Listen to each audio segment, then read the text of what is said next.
जळगावच्या तिरुपती हॉटेलच्या खोली नंबर 206 मध्ये एक मुलगी आली। ती या खोलीमध्ये आल्यानंतर तिच्या आईचं ऑपरेशन होईल असं तिला सांगण्यात आलं। पण या खोलीमध्ये तिच्यासोबत काय भयंकर प्रकार घडणार आहे याची तिला तसूभरही कल्पना नव्हती। ज्याने तिला खोलीत बोलावलं होतं त्याच्या विकृत डोक्यामध्ये काहीतरी शिजत होतं।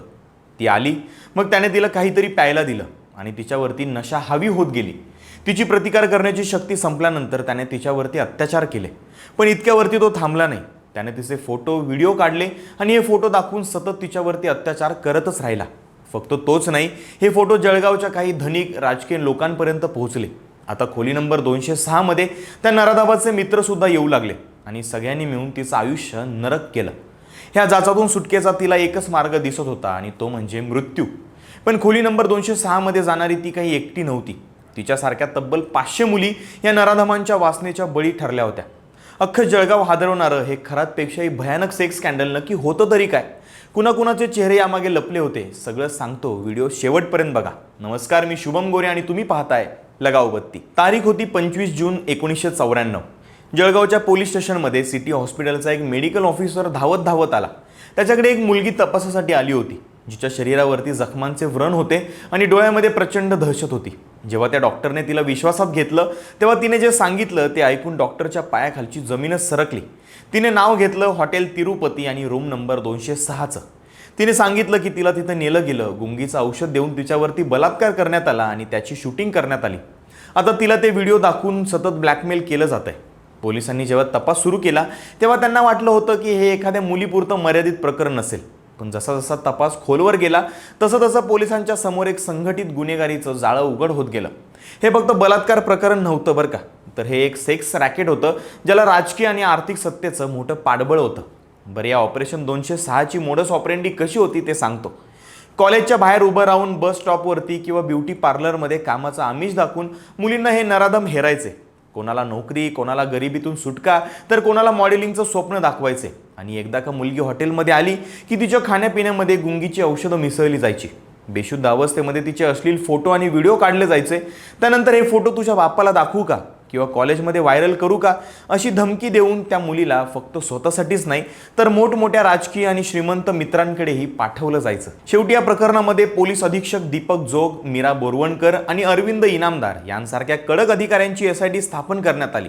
जेव्हा त्यांनी संशयितांच्या घरावरती छापे टाकले तेव्हा पोलिसांच्या हाती एक जाडसर वही लागली। या वहीने तर पोलिसांनाही घाम फोडला, कारण ही फक्त वही नव्हती तर जळगावच्या कित्येक उद्ध्वस्त झालेल्या मुलींच्या आयुष्याचा हिशोब होता त्या वहीमध्ये। त्या जाडसर वहीमध्ये प्रत्येक मुलीचं नाव, तिचं वय, तिला कोणत्या दिवशी हॉटेलमध्ये नेलं, तिला ड्रग्ज दिलं की नाही, तिचा वापर कोणी केला आणि पुढच्या वेळी तिला कधी कॉल करायचा याच्या सविस्तर नोंदी होत्या। त्यात 206 कोडवर्ड वारंवार दिसायचा। पोलिसांनी तपास केला तेव्हा समजलं की ही संख्या फक्त 20-25 नव्हती तर 300 ते 500च्या घरात होती। बरं, हा जो काळ होता 1994चा, त्या काळामध्ये सोशल मीडिया नव्हतं, म्हणून या नराधमांनी जळगाव कॅसेट्सच्या माध्यमातून एक भयानक नेटवर्क तयार केलं। लपून शूट केलेले सगळे अश्लील व्हिडिओ श्रीमंत लोकांना आणि राजकीय नेत्यांना हजारो रुपये देऊन विकले जायचे। असं म्हणतात की आजही या कॅसेट्स पूर्णपणे सार्वजनिकपणे समोर आलेल्या नाहीयेत, पण पत्रकारांनी आणि तपास अधिकाऱ्यांनी दिलेल्या माहितीनुसार त्या मुलींवरती भयंकर अत्याचार केले होते। आता तुम्हाला असं वाटेल की हे रॅकेट इतकं वर्ष एवढं विना अडथळा कसं चाललं, तर यामागे सत्तेचा वरदहस्त होता। या प्रकरणामध्ये जी मुख्य नावं समोर आली ती ऐकून तेव्हाचं राजकारण सुद्धा हादरलं होतं।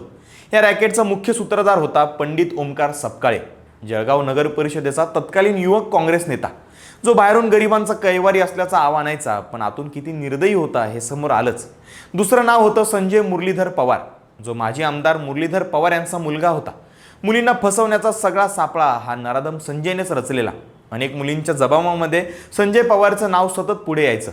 याच गटात अजून एक मुख्य हात होता, तो म्हणजे राजू तडवीचा। तडवी यांचा तो प्रमुख होता। या गँगनं तिरुपती हॉटेलच्या खोली नंबर 206 मध्ये छुपे कॅमेरे लपवून मुलींचे अश्लील व्हिडिओ तयार केले होते। तेच व्हिडिओ ब्लॅकमेलिंगसाठी वापरले जायचे। या स्कॅन्डलमध्ये 2 डॉक्टर्सही होते, डॉक्टर शास्त्री आणि डॉक्टर प्रमोद जैन, जे या नराधमांना मुलींना बेशुद्ध करण्यासाठी औषधं पुरवत असायचे। त्यासोबत तिरुपती हॉटेलचा मालक आणि त्यांचे कर्मचारी देखील या सगळ्या गुन्ह्यांमध्ये थेट सामील होते। तपासासाठी पोलीस अधिकाऱ्यांनी जीवाचं रान केलं, पुराव्यांचे डोंगर उभे केले। 500 मुलींच्या अब्रूला हात घालणाऱ्यांना जेलमध्ये सुद्धा टाकलं। अनेक मुलींनी हिंमत करून साक्ष सुद्धा दिली। पण भारताची न्यायव्यवस्था आणि सत्तेचा खेळ कधी पलटेल कळत नाही। हे प्रकरण तब्बल 6 वर्ष कोर्टात चाललं। या दरम्यान साक्ष देणाऱ्या मुलींवरती दबाव आणला गेला. साक्षीदारांनी आपली विधानं बदलली आणि मीडिया ट्रायलमुळे प्रकरण गुंतागुंतीचं झालं.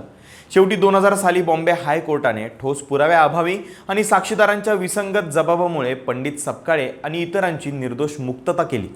कोर्टाने म्हटलं की पुराव्यांमध्ये सुसंगता नाही आहे. 500 मुलींचा आक्रोश, त्या काळ्या डायरीतल्या नोंदी आणि पोलिसांचा 6 वर्षांचा तपास, हे सगळं सत्तेच्या आणि कायद्याच्या पळवाटांमुळे अपुरं पडलं. ते नराधम सुटले, पण ज्या 500 मुलींचं आयुष्य उद्ध्वस्त झालं त्यातील कित्येकींनी आपलं आयुष्य संपवलं आणि ज्या जिवंत राहिल्या त्या आजही त्या जखमा घेऊन जगतायत. जळगावचं हे कांड महाराष्ट्राच्या इतिहासावरचा एक कधीही न पुसता येणारा डाग आहे. आज अशोक खरात प्रकरणावरून महाराष्ट्र इतका पेटला असताना त्याच्यापेक्षा कितीतरी पटीने निर्दयी असलेल्या या प्रकरणामुळे आरोपी मात्र खुशाल सुटले. पण जळगावचा इतिहास आणि त्यानंतर खोली नंबर 206च्या भिंती या नराधमांना कधीच माफ करणार नाहीत हे नक्की. तुम्हाला काय वाटतं?